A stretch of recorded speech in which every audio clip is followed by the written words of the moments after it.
Bonjour Valentin Gauthier. Bonjour. 18 jours, 12 heures, 29 minutes, 4 secondes. Et c'est important. C'est le temps qu'il vous a fallu pour relier Le Havre à Salvador de Bahia en classe 40 sur Banque du Léman avec donc votre coéquipier, le Zurichois Simon Koster. 3 semaines après être arrivé. Vous l'avez digéré cette course ? Oui, là on a quand même eu le temps d'arriver d'atterrir, de prendre pied, ouais. Vous gardez quoi comme image en tête de cette course, 18 jours à être 24 heures sur 24 avec quelqu'un que vous avez choisi, mais tout de même en pleine mer ? C'est difficile de ressortir une image à chaque fois. Moi, quand je repense à la course, j'ai chaque fois plein de flashs qui reviennent comme ça. Mais non, c'était une course extraordinaire. Déjà une course contre la montre au début pour être au départ parce que c'était pas gagné d'avance. Et après, la course s'est quand même très bien passée. Donc, c'est quand même beaucoup de bonheur quand on y repense. Ouais. Vous l'évoquiez, cette course contre la montre, parce que votre bateau, en fait, a été mis à l'eau juste un mois avant le départ.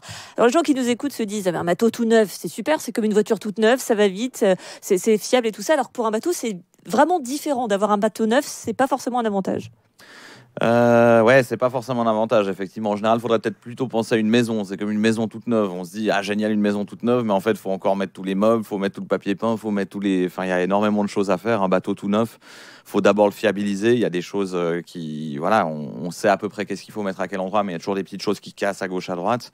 Et puis, après, c'est quelque chose qui s'apprivoise. Un bateau, c'est pas inné. Il faut apprendre à le connaître, il faut apprendre à le régler, il faut apprendre à le sentir.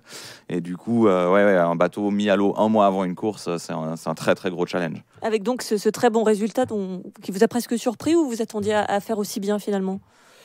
Finalement, on est assez dans ce qu'on pensait qui pouvait se passer si les choses se passaient bien, si on veut. C'est-à-dire qu'on y réfléchissait, on se disait, si ce bateau est conforme à nos attentes et si on arrive à le mener un peu jusqu'au bout sans avoir trop de problèmes techniques, a priori, le résultat devrait être à peu près à la hauteur.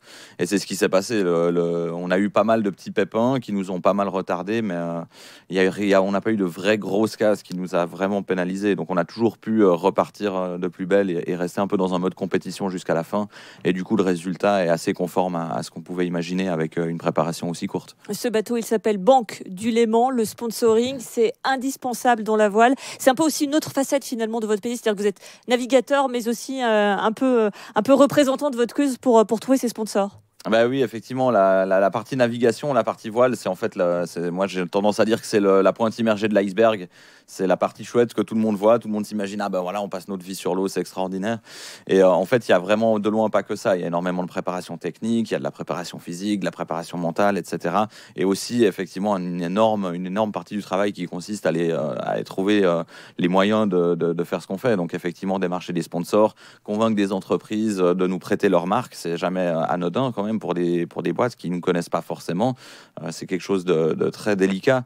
Et du coup, c'est pas simple et on est très content quand ça se passe comme ça parce que justement là les sponsors sont très contents.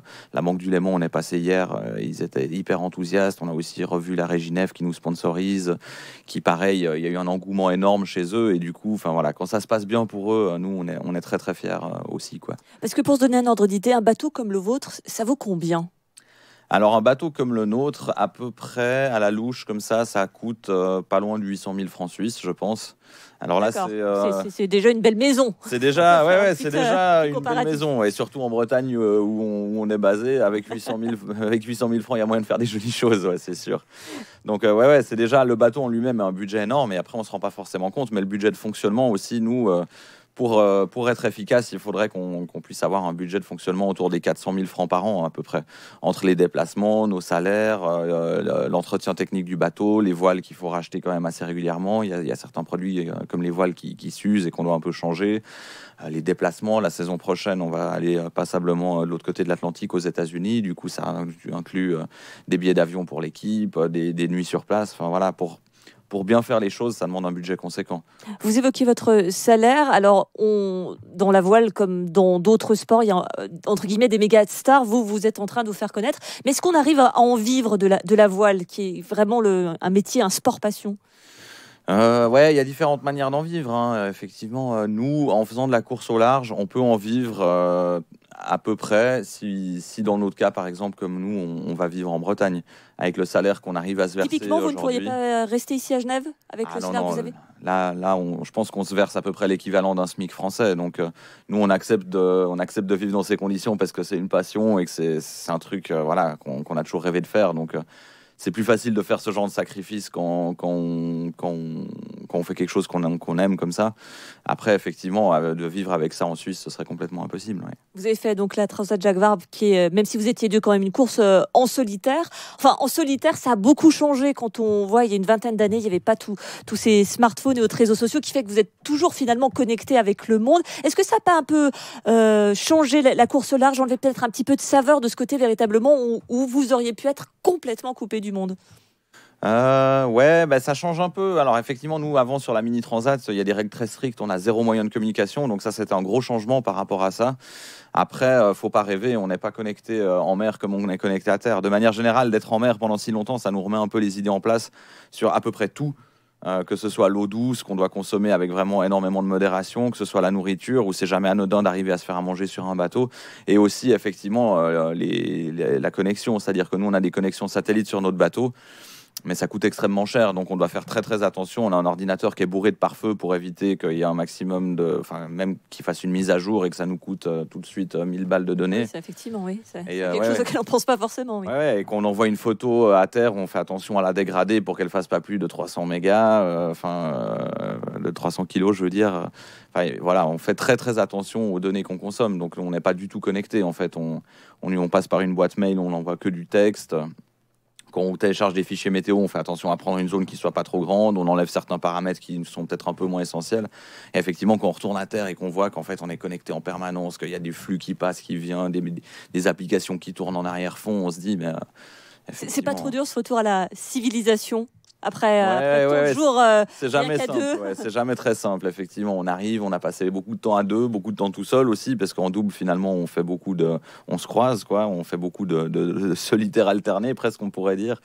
Et effectivement, d'arriver à Bayal, en plus il y a pas mal de monde sur le ponton quand on est arrivé, des projecteurs, des caméras, des micros, on est un peu secoué des fois. Ouais. J'ose pas imaginer ce que ressentent les gens qui reviennent d'un Vendée Globe après vraiment 3 mois tout seul. Et la foule qu'il y a au Sable d'Olonne, c'est encore un truc complètement démesuré par rapport à ce qu'on a vécu. La voile, ça a pris une autre dimension en Suisse, justement par rapport à la participation d'Alan Roura dans le Vendée Globe, qui lui a très bien compris finalement le rôle que peuvent jouer les médias dans la médiatisation et aussi pour faire avancer son sport.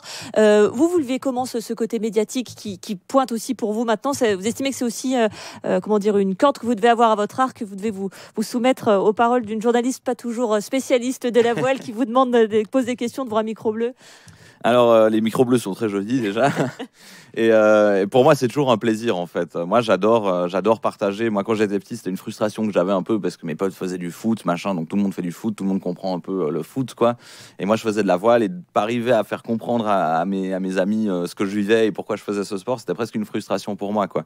Donc aujourd'hui, d'avoir cette possibilité en fait de pouvoir expliquer aux gens qu'est-ce qu'on vit en mer, de pouvoir montrer ce que c'est la voile, de pouvoir montrer les endroits aussi dans lesquels on va qui sont encore magnifiques et qu'il faut absolument défendre. Enfin voilà, tout ça, moi, c'est quelque chose, en fait, je le vis pas comme une contrainte du tout, quoi. Moi, je le vis vraiment comme un plaisir de pouvoir faire partager ça aux gens. Et après, effectivement, c'est aussi quelque chose auquel il faut faire attention, ne serait-ce que pour pouvoir en vivre, effectivement, ou pouvoir faire nos projets, parce que les sponsors, il faut pas rêver, ils nous financent nos projets aussi, parce qu'ils cherchent un retour sur investissement et avoir un peu de visibilité. Donc, si on s'abstrait complètement de cette partie-là du métier, eh ben, ça peut pas marcher non plus, quoi. À la voile à Genève, c'est bien sûr le bol d'or. Est-ce qu'on peut espérer vous y voir cette année? Cette année, il y a assez peu de chance. On l'a fait l'année dernière avec Simon. On a pris la tempête comme tout le monde, là. C'était l'année où il fallait faire le bol d'or. Non, c'était pas vraiment l'année où il fallait faire le bol d'or. C'était plutôt il y a 2 ans où il y a eu de la bise, là. En général, c'est une année sur 5 où ça se passe assez bien avec la bise. Non, mais là, l'année dernière, c'était costaud quand même. Enfin, il se passait pas grand-chose jusqu'à l'orage, où il s'est passé énormément de choses pendant 2 heures, et après, il s'est plus repassé grand-chose non plus. Donc, Comme quoi, pas la peine d'aller dans les mers du Sud pour avoir de très fortes émotions. Il y en a aussi sur le lac. Sur le lac, ça, pas de problème. Un mot sur vos prochains projets, éventuellement peut-être en solitaire, le Vendée Globe, quelque chose comme ça? Ou le Vendée Globe, quelque chose comme ça, oui, évidemment. Ce gros projet. Non, alors là, déjà, pour les prochaines années, on a ce projet avec Simon, avec notre Rushdie Sailing Team, là, dont on est très fiers, qui va continuer. Notre bateau est tout neuf. Maintenant, on va pouvoir commencer à travailler sérieusement dessus, s'entraîner. L'objectif, vraiment, avec ce projet, c'était de s'inscrire dans la durée. C'est aussi pour ça qu'on a fait ce choix d'être un peu à la bourre avec un bateau neuf, mais ambitieux. Donc là, les 2 prochaines années, on va continuer de travailler et de naviguer avec ce bateau-là. L'année prochaine, il y aura sûrement 2 transatlantiques. Une transatlantique dans le sens est-ouest en direction des États-Unis. Et ensuite, la transat Québec-Saint-Malo qui va revenir en juillet depuis Québec et à Saint-Malo, évidemment. Et l'objectif final, c'est d'arriver dans 2 ans avec un bateau vraiment abouti et un équipage vraiment affûté sur la transat Jacques Vabre pour là, espérer aller grappiller des places un peu plus hautes que celles qu'on a déjà fait. Bien, merci beaucoup Valentin Gauthier, vous me permettrez de vous souhaiter bon vent pour la suite. Oui. Et merci d'avoir été sur Radio Lac ce matin. Merci à vous.